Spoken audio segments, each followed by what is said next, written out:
Welcome, everyone, and thank you for joining us for this professional learning opportunity.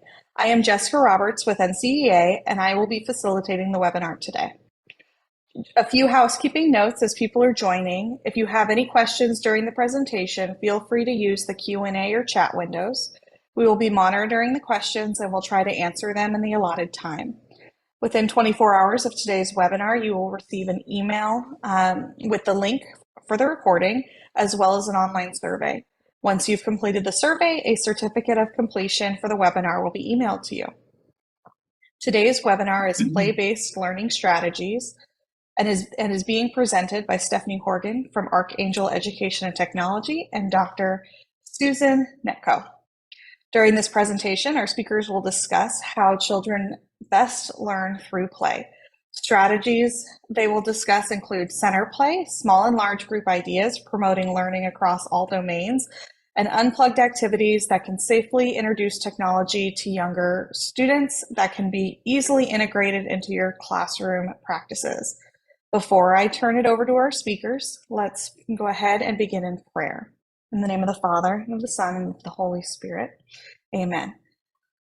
O Christ, our teacher, we thank you for the gift of Catholic schools, where the message of your life, death, and resurrection is proclaimed, discipleship is modeled, worship is cultivated, and community is experienced. Increase our zeal for ensuring that all children and families can benefit from an authentic Catholic education, and that Catholic schools grow in their ability to nurture the souls and form the minds of its students for generations to come. We ask this in your name. Amen. Amen. In the name of the Father, and the Son, and the Holy Spirit. So thank you both for joining us on the webinar today, and I'm going to go ahead and hand it over to Stefanie to get us started. Wonderful. Thank you so much, Jessica. Thank you all for being with us today. As Jessica said, my name is Stefanie Horgan. I am the Director of Professional Development at Archangel Education and Technology, and I am joined today by Dr. Susan Netko, specializing in early childhood education. And we have got a really super exciting presentation for you today, chock full of ideas and ways that you can learn to embrace play in your classroom and add a little bit of fun and whimsy into your day every day. And so I wanted to start by telling you a little bit about myself. I am a former Catholic school teacher of various grades for 13 years in the Diocese of Raleigh. I am a former administrator for a number of years in the Diocese of Arlington. And last June, I joined Archangel as the Director of Professional Development. I have 4 children, ages 15, 13, and twin 9-year-olds. They are all 4 boys. And so you want to talk about fun and whimsy. My day is full of it. And I'm going to pass it over to my co-presenter to let you tell a little bit about yourself. Thank you, Stefanie, and thank you, NCEA, for inviting us to share our ideas with you. My name is Dr. Susan Netko, and I, as well, have been a Catholic school teacher and principal in the Diocese of Raleigh and the Diocese of Arlington for 20 plus years. After I left my last principalship, I went into consulting and teacher coaching and continued my education to really specialize in leadership and early childhood education, which is where I focus a lot of attention on now because of the importance of. I also have 4 children, 2 boys and 2 girls. They are married, and I have 12 grandchildren. So and also very proud that 2 of my children have gone on to become Catholic school educators. And of that, I'm pretty proud. So thank you for having me. All right. Well, we'll jump right into it. I'm going to go ahead and share my screen right now. And we will jump right into play-based learning strategies. We are going to be sharing this presentation with you. And so we've got a lot of ideas in here, and I like to always start my webinars by prefacing that we are going to be sharing a lot of information with you today. However, please don't feel like you have to do all of it beginning tomorrow. We want you to pull one idea one topic, one strategy from this webinar today and implement it into your classroom. Try one thing, and if it works, great, and if it doesn't, pick something else. If you find that something really works for you, pick something else and add it to with the next unit you move on to. We're not expecting you to totally change the way that you run your classroom if you run your classroom very differently. And so I want to encourage you to know that we are open to helping you. You can contact us. You will find our contact information at the end of this presentation, and contact us if you have any questions, because we are really invested in this. We really believe in this, and we are very happy to help in any way that we can. So let's jump right in.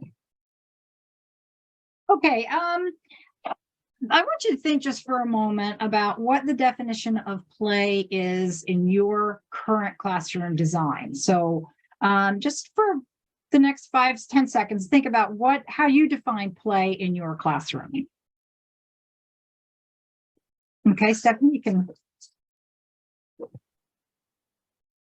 And I do want to mention that we may challenge your definition of play. During this presentation, we're going to ask you to reimagine your classroom with a new perspective on play, maybe a redefinition of what play is and how to implement that. And it may challenge some of your preconceived notions about play, but if you're open to it, I think you will be able to, as Stefanie said, bring some of those ideas into your current classroom design. Let's talk about technology and how technology can be embraced in the pre-K classroom. Children these days are digital natives. That's what we call them. They are born with the ability to know and understand technology in ways that we never could. If you've ever handed an iPad to a 2-year-old, it's like they instinctively know what to do. With pressing apps and scrolling through, they know automatically what to do. It's unbelievable. So we need to embrace these technological concepts, but we also have to be wary of the fact that these are growing and developing minds. Their brains are super mushy at this point, and so we want to put lots of really fun ideas into their heads and learning, and we have to be really careful that we don't get them, quote unquote, addicted to a screen. And so how are we going to embrace these technological concepts without giving iPads or laptops or Chromebooks to 3- and 4-year-old, 5-year-olds? And there's a lot of ideas that we're going to discuss today. And I want you to know and understand the term unplugged coding. And so we'll talk a little bit more about what that means as we move on. And we know through research, and many of you may be aware of the robust body of research surrounding play-based learning, but children are always learning. Research shows that play-based learning, which is also active learning, leads to the most successful student outcomes. So it makes one consider, why do we not implement it more if it's proven to improve student outcomes? And we know a lot of reasons why. There can be a lot of obstacles that get in our way, that, some things that we can control and some that we can't. And hopefully we will learn how to utilize the various forms of play to reach the goals with that, and also be able to reach those mandates that we are held to. And I want you to think about this for a minute too. At no other time in a person's life do they learn more than the ages birth through 8 years of age. While we continue to learn, those are the most formative years, as Stefanie just mentioned, about their minds, and they're like sponges and the best time for them to learn. So we want to give them the most applicable information for them to apply to their world. But have you ever wondered, what would the principal or other teachers or parents say if they come walk by my classroom and saw my students play all day? And that is a real concern. When I polled some teachers before, I asked, why they didn't use it. And one was, really basically not everybody understood the premise of play-based learning. So in understanding how to do this, you can then, curb some of these concerns that people have about playing all day in the classroom. So what is play? Definition of play, very well known in the area of research, is any mental or physical activity with notable attributes. Pretty broad, right? Within that, research and theorists agree that children are capable. They are very capable. They can take an active role in their planning, in their selecting, in their designing, and in their play, thus taking ownership of their learning. And with that control that they have over their experience, it deepens their learning. It helps with their decision-making, their cognitive skills, their critical thinking skills, and all of those life skills that we are trying to teach them. I think it's really interesting, like when you watch the younger children, especially with like a pretend play, how they develop these rules. I see that with my own kids too, how they develop rules for the games that they play. They develop their own parameters, and it's not adult-led, it's child-led. And that's an introduction, Stefanie, that you bring that up is very interesting, because that's an introduction to societal norms. While we can do what we want to do and how we do it, we still have to survive within the societal constraints. So that's a really good point. Thank you for bringing that up. So I first like to talk about what play-based learning is by starting with what it's not. It is not independent, chaotic, free, do what you want whenever you want, all day play with no teacher direction. It isn't, which this might look a little bit like free play to you, and we will talk about that. But all play is not free play. While it is child-centered, it's not always just whatever the child wants to do. If you have parents or have been a teacher a long time, if you have children and you've been a parent for a long time, or you've been a teacher for a long time, you understand exactly what I'm saying. Turning a child loose and just saying, have at it, is not necessarily going to reach the goals that you have set forth. But it is learning through purposeful play.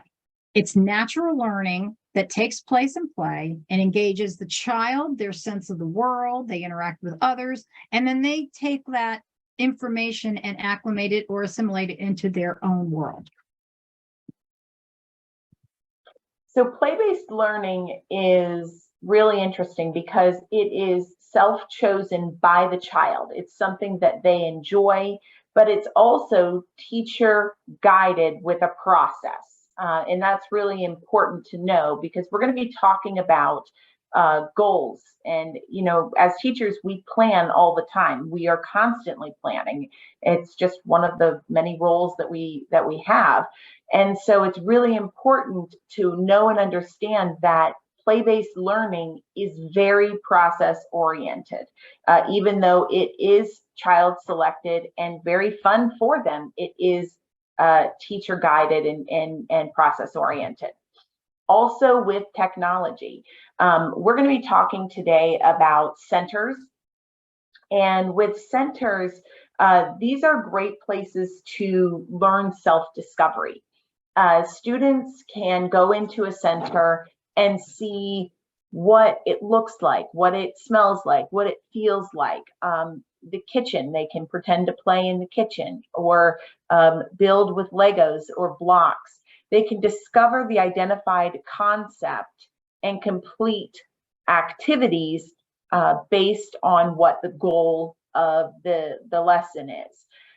When we talk about Unplugged, I want to talk to you about the idea that unplugged coding are lessons that teachers can use to introduce basic algorithms. And with computers, algorithms are programming that gives directions to a computer to complete a task. We can do that offline. We don't necessarily have to be sitting in front of a computer in order to develop directions to complete a task. And so this can be easily transferred to hands-on activities. And so we're going to be talking with you and giving you ideas about various unplugged coding activities that you can use in in the classrooms that can be placed into centers that could be student-led, could be teacher-directed through direct instruction in various places. What we're looking to develop with these unplugged activities are the computational skills. We want students to learn that stick-with-itness, what grown-ups call perseverance, that comes with that testing and retesting method, that it's okay to make mistakes. It's okay to fail at something. I always tell my students that the word fail, F-A-I-L, is a first attempt in learning. And first attempt in learning doesn't mean that you never ever get it right. It means that you are trying and you need to try again. And so none of my students, even if they fail, are going to in life fail. It's simply the first attempt in learning. And so it develops those computational skills that are so very important to 21st century careers. So let's talk a little bit about play. Yeah. And I was going to, if I could tag onto that, Stefanie, just an interesting observation in what you say is when I was a principal at my second school, I was introducing technology to the school because it was very limited technology. And I went to my preschool 3 teacher and I said, okay, I was so excited. I said, what technology do you want in your classroom? And she said, I want a screen and I want a projector. And I said, that's it? She said, well, maybe one iPad. But she said, my students already know how to work a screen. I need to teach them that thought process without the screen. So that just is real life. And that's when I went ding, ding, ding. I said that was brilliant. So I think this fits right into that. So thank you for that. So if we think about play as a spectrum, there's lots of different kinds of play. And even if we look at this slide, these are 4 broad areas. And you can even, if you get really into it, you can really break these down a little bit more. But I like this visual of a spectrum, considering it a spectrum. So on the far left, you see free play. And on the far right, you see direct instruction. And then in between, you see guided and games. And the difference is mostly determined by the teacher's role. So free play is child self-directed led. It's little adult involvement and has very loosely defined learning goals. So if you go outside for recess and certainly you want them to exercise their muscles and maybe you might give them a little challenge or something, there's no pedagogical learning goal associated with that necessarily. And they get to do basically whatever they want within the confines of the playground or centers or whatever. Choose whatever you want, do whatever you want, play whatever you want.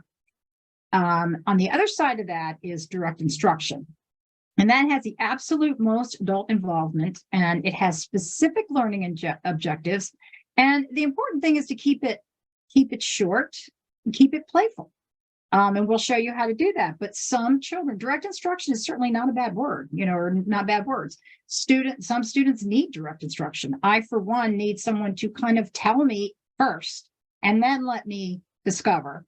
And we just have to keep in mind different learning styles and strategies that are out there.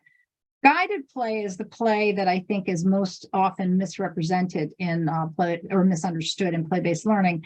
And it's more than free play. It's less than direct, but it is adult scaffolded, but it's child-centered. So the teacher is planning using objectives.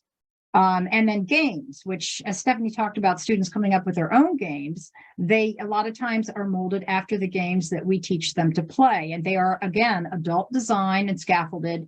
And they do teach rules and teach children how to, they learn through the games, but they still have to follow directions, instructions, rules, and that sort of thing. So, while play-based learning is child-centered, that does not mean that the teacher isn't important. The teacher is critical, absolutely vital in play-based roles. They are the planners. As Stefanie said, we're always planning as teachers, the organizers, and they're the facilitators. So we plan what's going to happen, we organize what's going to happen, and we facilitate that happening. And I also want to tag on Stefanie a little bit, what she said about taking some of these things and molding them into what you already have in place. Thinking about the things that you do well and that you want to keep that work for you, and then just maybe transition a little bit. But you are the field experts. You are the field experts. You know what's going on in your classroom. So as a planner, the very first thing we do is identify learning objective. What's the purpose? There's, everything we do in a day has a purpose. Then we have to determine how we're going to introduce that concept. Do I want to do it small group or large group? Do I want to do an inquiry based or direct instruction or discovery? Or do I want to issue a problem and let them solve it? Then, of course, after we've said, okay, this is what we're going to do, we have to decide how we're going to provide the practice. Do we have the materials? Are we going to do some activities inside, outside, both? Are we going to do centers? And if we do centers, they should be deliberately selected, promote discovery, and accommodate all learners. And what I mean by that is you may have your play centers, your free play centers, where they can go to dramatic play or they can go to blocks or that sort of thing. But when you are guided, when you're using guided play, you're going to want to say, okay, these are the parameters. You have choice within those parameters. And I always like to say, think about it like if you have children, instead of saying to pick out what you want to wear, it's, do you want to wear the red one? Do you want to wear the blue one?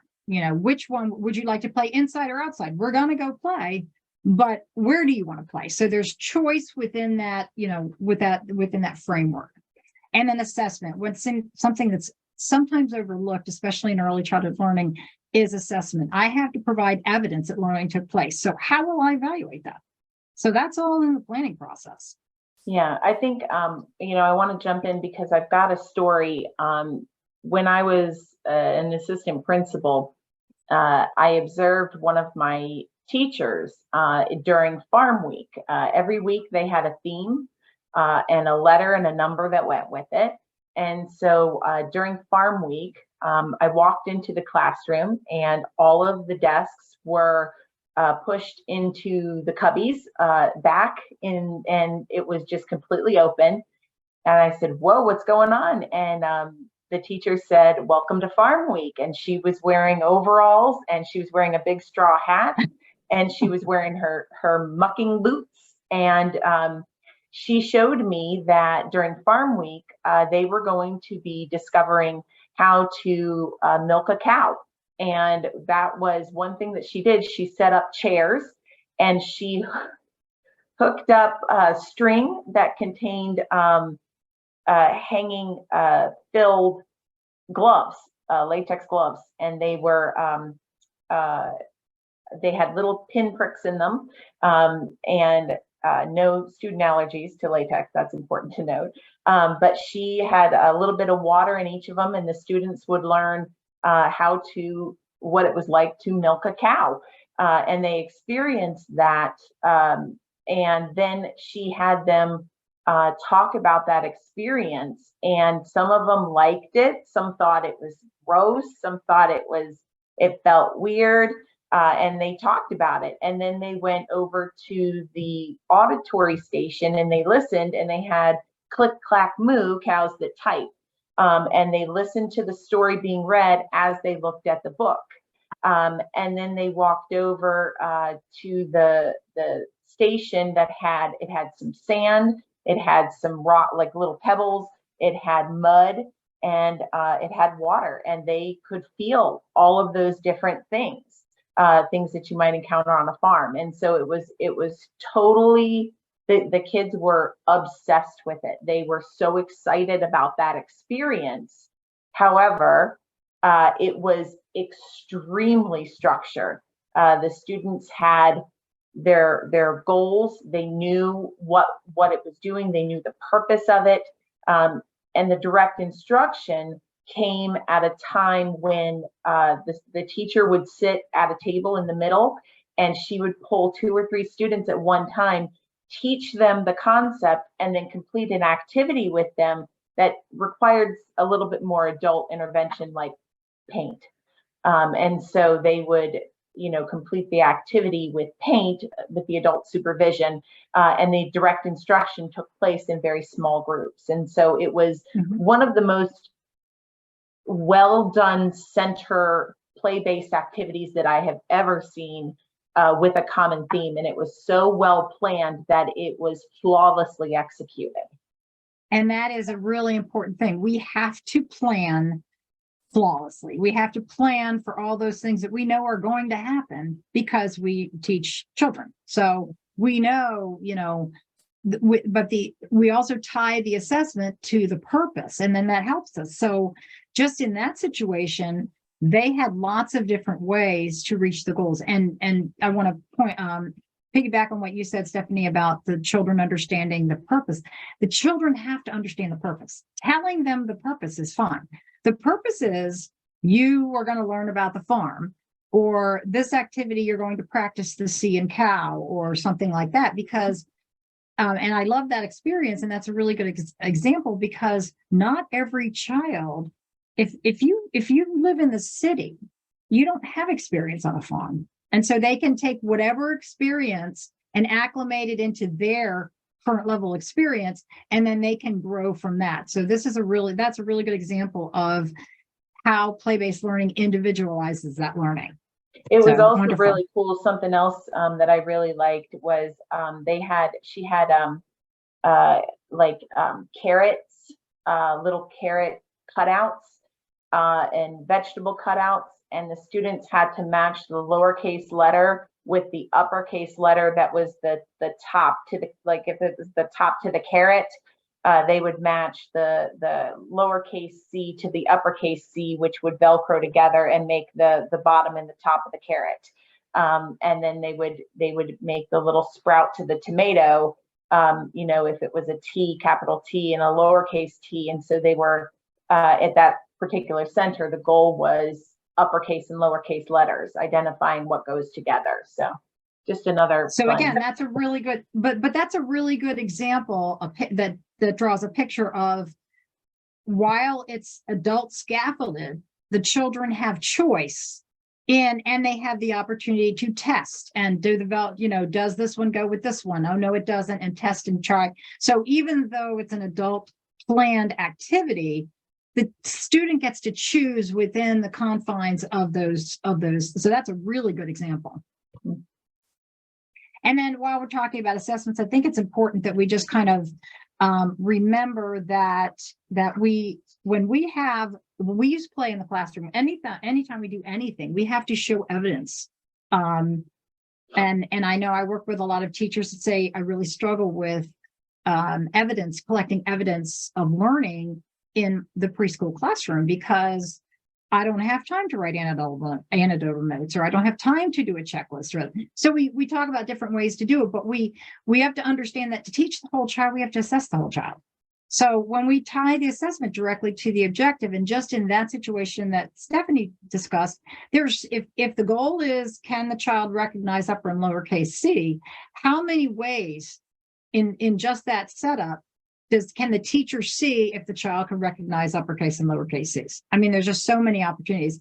And then, but assessments should always drive our planning and our goal setting. And they're just a reminder, there are 4 different kinds that we most often talk about, and it's formative, summative, and then the formal and informal.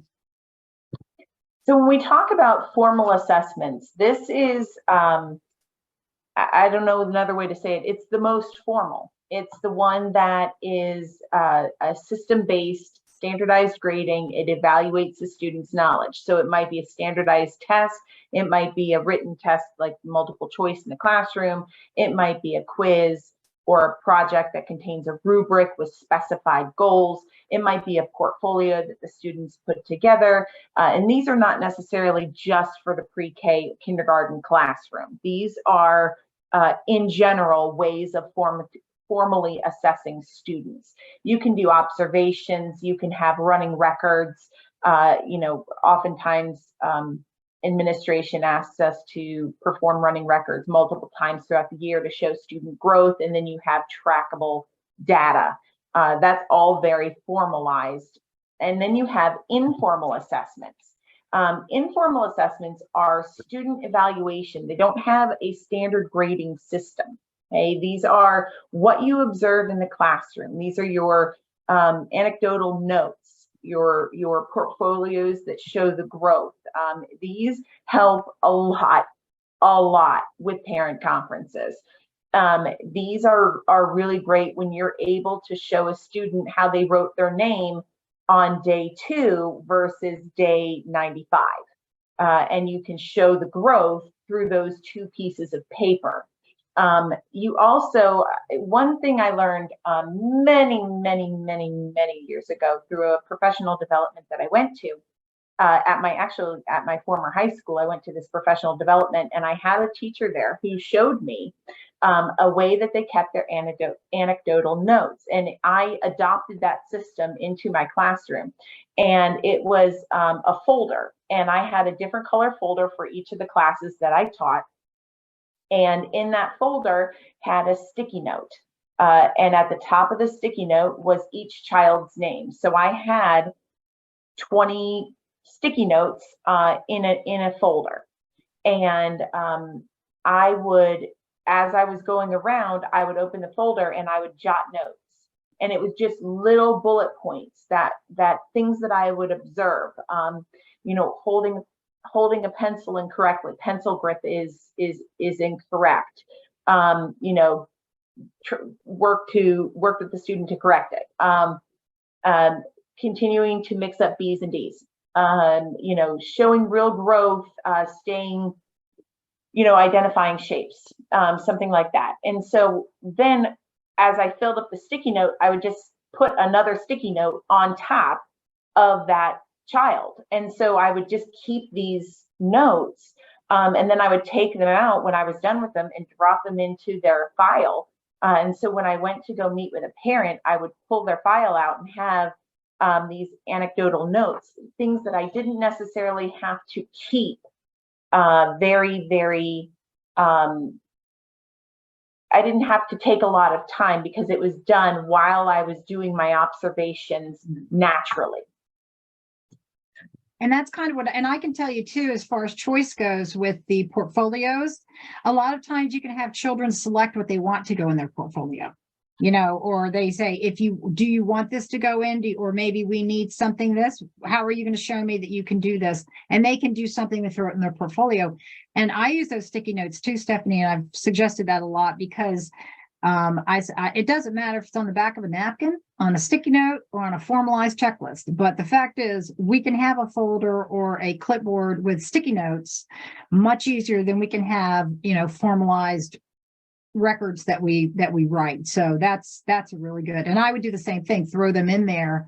And then that's real evidence. That's real-time evidence when you show the sticky note to the parent, the date and what you noticed, that actually helps them be able to support whatever learning that you've recognized in the classroom. Mm-hmm. And then talking about formative assessments, the purpose of a formative assessment is to guide instruction for improved student learning outcomes. So in taking Stefanie's example of the sticky note, we can use that as a formative assessment, saying, so-and-so is not doing well with a pencil grip. I think in centers, I'm going to ensure that there are more writing utensils, or we're going to have more practice. And then providing those materials where they almost selected. And use that during instruction to monitor ongoing feedback and strengths, growth areas, topics that you maybe interest. I've done an interest survey, and those things guide your instruction. And conversely, a summative assessment, the purpose of a summative assessment is to see if students achieve the purpose. Again, why we have to have evidence. We have to have assessments to determine the length that the learning took place. So we use it after instruction. Think of it in terms of, a spelling test. I use spelling tests. I worked with a teacher who was required to give spelling tests on Friday, starting in kindergarten. That was a mandate. Believe it or not, it didn't really matter. That was a mandate. So it had to be done. But that isn't the only assessment the teacher had to could use to assess whether or not, I mean, if the purpose is to find out if they could spell these words, you can do that formatively and summatively. So while they might fail a test for whatever reason, that's where you might learn about test anxiety or stress or whatever, might come about. That isolates it, the entire grade or the entire learning objective is not set on one test or one written test. And, and then we talk about the teachers and organizers. So we already see the teachers plan. But guess what? We organize too. We got to organize the students. We organize the learning environment. We have to initiate and provide the activities, instructions, materials. And then, of course, we have to close those lessons, and then we have to provide them with timely and specific feedback. So yeah, you can put your event organizer hat on this one, because we have got a boatload of organizing to do. And as you know, the better planned and organized you are, the better outcomes you're going to achieve.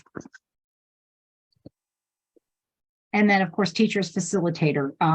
We ask purposeful questioning. So rather than providing the answer or the one correct answer, we ask questions that guide, they predict, evaluate, reflect, and promote that critical thinking aspect.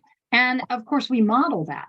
I might model that by interacting with a child. So maybe I would say, you don't know how to start. Let me see. I wonder what would happen if I didn't know what I was going to do. How would I make a decision?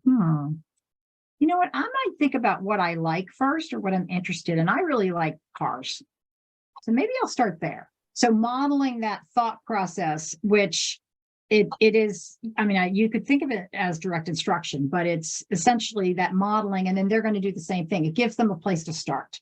Telling them to be creative and imagine if they don't necessarily know how to spark that. And that's where sometimes your direct instruction comes in. And I like to think of guided play as bumper bowling. If you know what bumper bowling is, you go bowling, and I can bowl really well in bumper bowling. Not so well without the bumpers. So, but if your bumpers are in place, it's your bumpers in the alley or the gutters, and you have, so when they throw, when a child or when a person throws a ball, if the bumpers are in place, chances are they're going to hit a pin. They're more likely than not to hit a pin. So think of that as far as guided play. If learning bumpers are in place, then the children are more likely than not to hit their goal. Hit the goal that you're trying. Maybe not in the same way you would, maybe not in the same way as everybody else, but understanding that purpose and the goal, what you want to see out of them.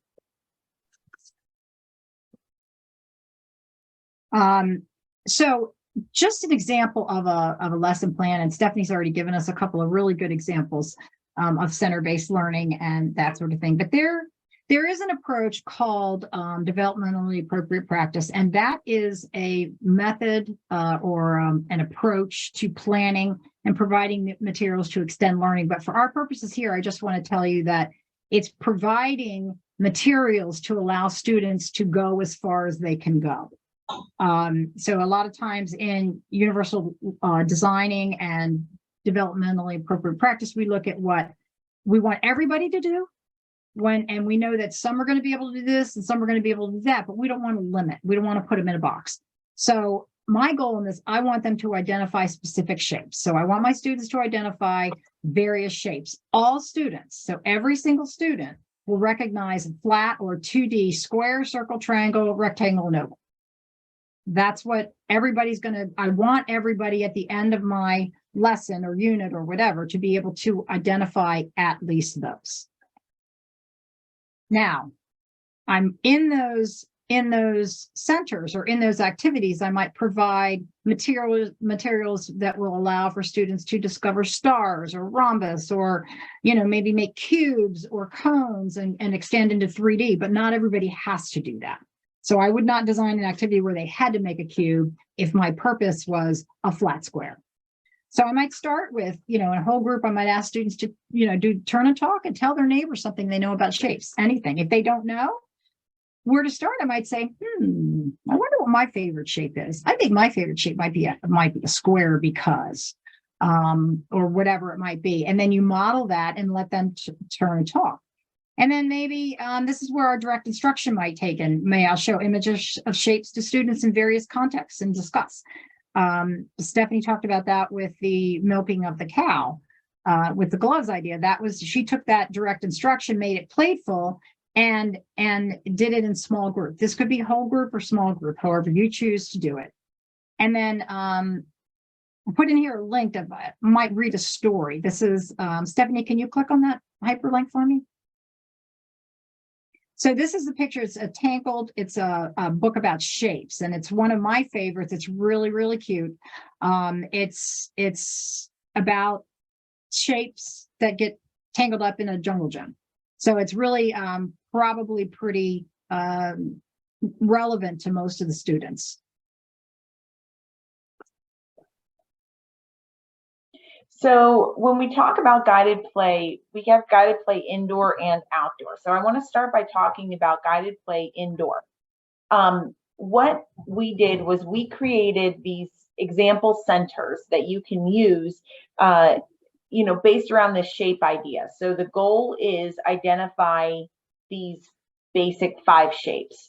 And so maybe you have the student guide matchbox cars around various shapes on the rug. You don't have to have just FYI, you don't have to have a rug to do that. You can do that with painter's tape. You can lay painter's tape on the ground. I did not have a rug in my classroom for a lot of years, but tape works really well. FYI, expo markers stain the floor. Learned from experience, thought I would pass that on. Don't use expo markers on the floor. You would think they would rub off easily. They don't. Tangrams, I love tangrams. Blocks, and most recently magnetiles. Magnetiles have become very affordable lately. This can be something that maybe a parent can donate, or if you have a wish list, you have gift cards that you can use. Amazon sells them, Target sells them, Walmart sells them, but magnetiles are great. They're just tiles, that very colorful tiles that are in basic shapes, and they have magnets in them, and you can build 3D shapes with these magnetiles. They stick together. Students can trace and color shapes, and students can cut and paste shapes. Now, I want to be really wary of this because your goal is that students can identify the shapes. It's not, can students cut and color within the lines? So if you're not assessing that goal, be very wary not to mark a student down, because what your goal is simply to identify the shapes. So can they trace and color a shape? Can they identify the shape when they cut and paste it? Say, they hold it up and they say, hey, look, Mrs. Horgan, I cut a circle and it doesn't look anything like a circle, but they have identified that a circle is round, and they can hold up that shape and say, hey, I cut a circle, even if they're not able to use, their fine motor skills quite yet to cut a perfect circle. I also put in here, this is just an example. You can use popsicle sticks to recreate shape patterns. So what I did was, maybe your students are on a table and you have taped out the shape that you want them to recreate, and they can manipulate the popsicle sticks to replicate the shape that you give them. It does not have to be, it can be any number side shape. You might be wary of a dodecahedron, but basic shapes are Somebody fine. in there is going to know a dodecahedron, though, and they're going to make there is a kid that's going to know what a dodecahedron is. We've all met that kid. Absolutely. My kid was one of those kids. Yes, your kid was. So what's interesting, though, to me, Stefanie, about, and to tag onto your, can you go back one slide, the indoor play, looking at these 6 centers. So you don't have to have all of these 6 centers, and not every child has to do every center. Correct. Because again, as Stefanie pointed out, we're looking at what's my purpose. I really, at this point, don't care if they can cut or color. That's not what I'm looking for. I'm looking for, do they know? So look how many opportunities you have to provide children that they can, to see whether or not that you can assess whether or not they can see those or whether they can reach those goals. And it doesn't matter how, they can demonstrate that in any of these. And that's where the choice comes in. That's the self-directed. You have put those bumpers in. These are the bumpers. So they may bounce. They could stay in, one center for 20 minutes if they love it, or they could do, I don't want to do this, and go off to another center, however you structure your centers, but they can choose. That's the choice element. Okay, you can go back to outdoor. I'm sorry, Stefanie. Okay. No, that's fine. I just want to be mindful of our time. We're at 3:46. Yeah. So just be mindful Okay. of. So, because as you know, I could probably talk about this like for the next 5 days. So I apologize. You keep me on track. I'm listening. So, and outside, I've decided on this one of the outdoor activities we're going to do is we're going to take a nature walk. Okay. And what I want to do in that nature walk is see if they can identify shapes. So whatever activity I select, maybe I'm going to say, okay, they're going to take a little checklist, and Stefanie will show you that, scavenger hunt. Or maybe I'm going to say they're going to draw a picture, but maybe I might say, I want you to find at least 2 shapes when we walk outside. And so this is, the shapes of a tree, a leaf, rocks, flowers, whatever shapes were. And then Stefanie, you want to add something about the Pope's encyclical, yes? Yeah. I think it's really important to note that even the youngest students can be brought in when we're talking about the Pope's encyclical Laudato Si. It's all about caring for creation. So this is a great opportunity to introduce that concept of taking care of our creation, the creation that God has put before us, even if it's just mentioning it. And we can refer to an encyclical as just a teaching document that the Pope gives us for, how God wants us to live our lives. And so this is a great opportunity to bring in that caring for creation with those Catholic social teaching principles into your classroom without going into, this is the Pope's encyclical, Laudato Si, here's your 100-page document.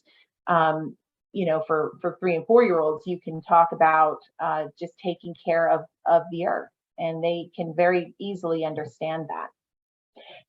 When we talk about assessment, we've pretty much already identified this, but can students identify the shapes? We don't care how they identify the shapes. If they can draw it, if they can use their finger to show it, if they can do Play-Doh, if they can draw it in the dirt, if they can walk around the classroom and point to various things that are that shape, those are all assessments of their knowledge of this goal. You can have, believe me, you can have multiple goals. We're simplifying it right now for just shapes, but you can have multiple goals going. We would never get through the curriculum if we didn't have multiple goals going at one time. But for our purposes today, we are simplifying it and just saying our goal is identifying these shapes. And then I'm going to probably move through these pretty quickly. And I want to let everybody know that, again, you have our contact information. We can go further if you want to have a conversation. But I do want to make sure we at least get to these. And we'll have to do another webinar, Stefanie, and go into depth the other way. But anyway, if you want to extend that cross-curricular learning into ELA, you could do maybe one story, tell a story, write or draw a story or comic book, or comic strip, paint a picture, perform a play, maybe a play about shapes or a play about your nature walk, make puppets and make shapes with Play-Doh. I mean, if you want it, however you want to do with ELA, maybe a story they make after their Tangled book, maybe they make their shapes of the Play-Doh and then they tell a story about that. So whatever, again, you would tailor these to what you want your goal to be. In including these unplugged tech centers, I've mentioned with robots and Legos for science, you can also include color patterns. Color patterns are an introduction to binary coding. And so you can use basic color patterns. With technology, you can have maybe an older student create a picture, a simple picture, a shape, and then use students or have your students use cup stacking to recreate the picture. So maybe instead of popsicle sticks, they recreate it with cups. With music and movement, you can do I do, you do, we do. So I'll do a movement, then you do the movement, then we do the movement together. Listening with Simon Says. Again, this is all about following directions and creating a task. With listening, that skill is Simon Says. And then instrument repeating. Bells, so I'll do a pattern with a bell, and then you'll do the pattern with a bell. Or I'll shake my maraca a certain way, and you have to mimic it. And so these are all unplugged activities that are introductions to coding algorithms. And so that will lead to a deeper knowledge once students get to those activities when they're older. And so I think that it's really important to really embrace the idea of asking those probing questions. A lot of times we want to solve problems for the students. We want to say, you know what, try it this way. It'll probably work that way.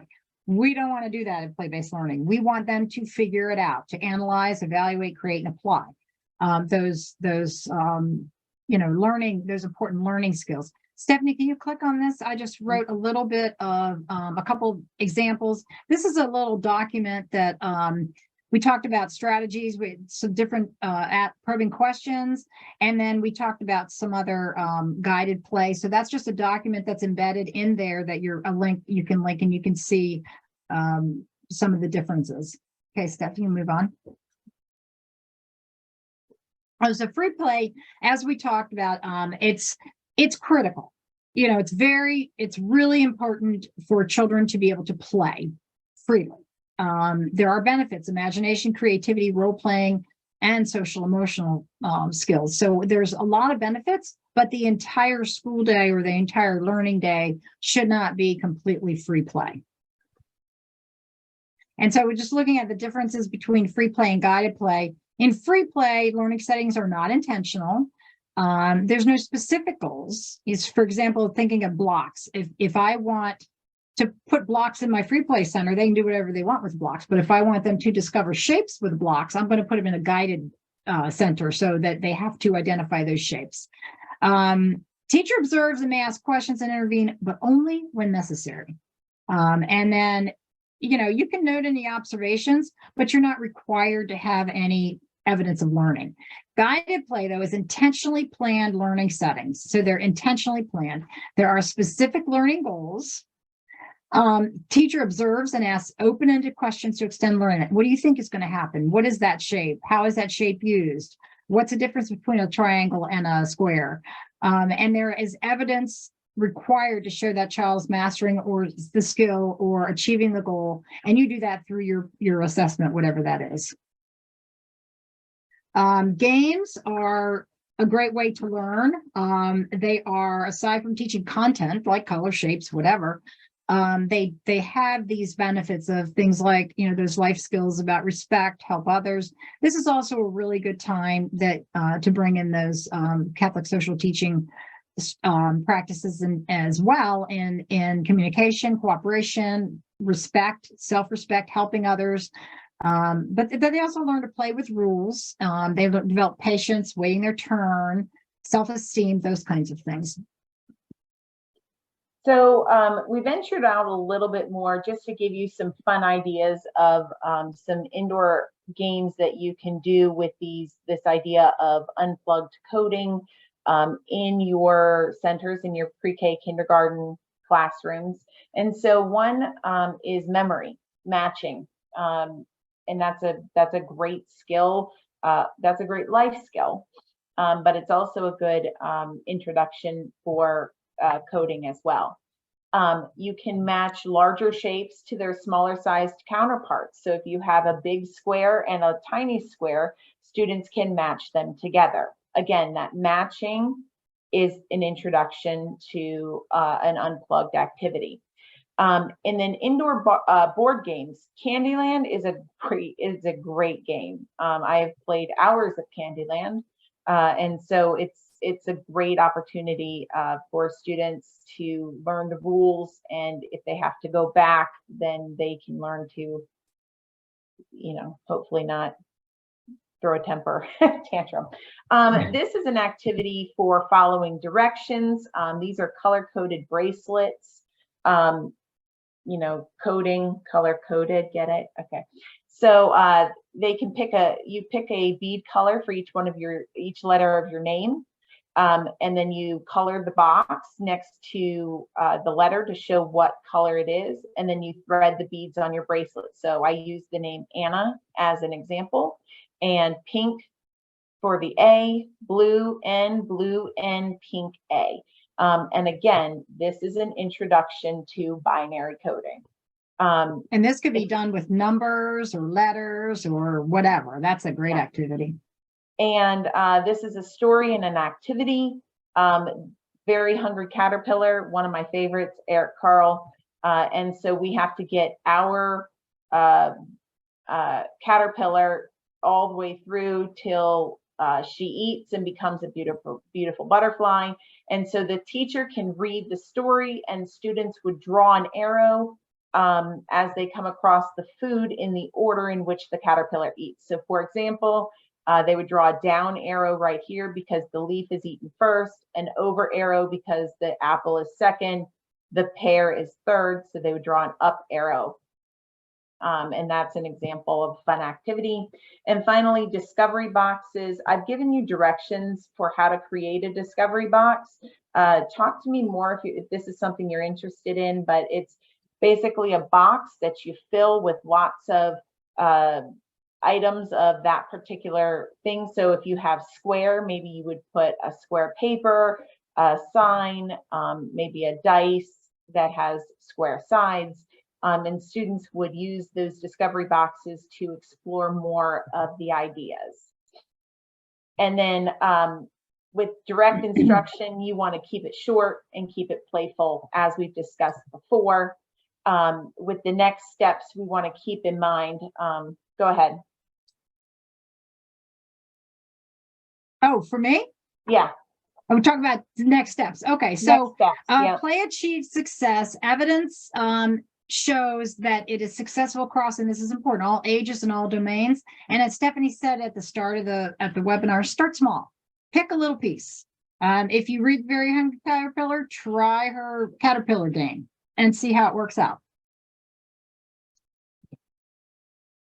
And then this is just some research and reminders of how to plan. It's supported by research and mindfully plan learning so the children play their way to a new understanding. So play your way to understanding, but it's important again to define that purpose. And then of course, don't forget your assessment piece. And then finally, in summary, just how you want to set up your lessons, define your goal and your objective. What is the best way to achieve that goal? Design your assessment to evaluate the learning, and then what is your purpose and what is your assessment, and balance the types of play throughout the day. And remember that it's not always about the activity itself. It's about the purpose behind the activity. So think outside the box. We encourage you to be creative, to have fun, and we can't wait to hear more about it.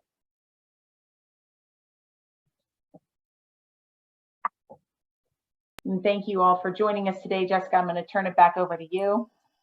Perfect. Thank you both for coming and speaking about this topic. I think it was such a great refresher for me, also coming from early childhood education. But I really do appreciate you both being here, and Archangel Education and Technology for sponsoring this webinar. If you have any additional questions, feel free to reach out to Stefanie or Dr. Susan Netko with any of your questions, or you can reach out to NCEA with membership at ncea.org. Have a great day, everyone. Thank you. Thank you so much. Thank you.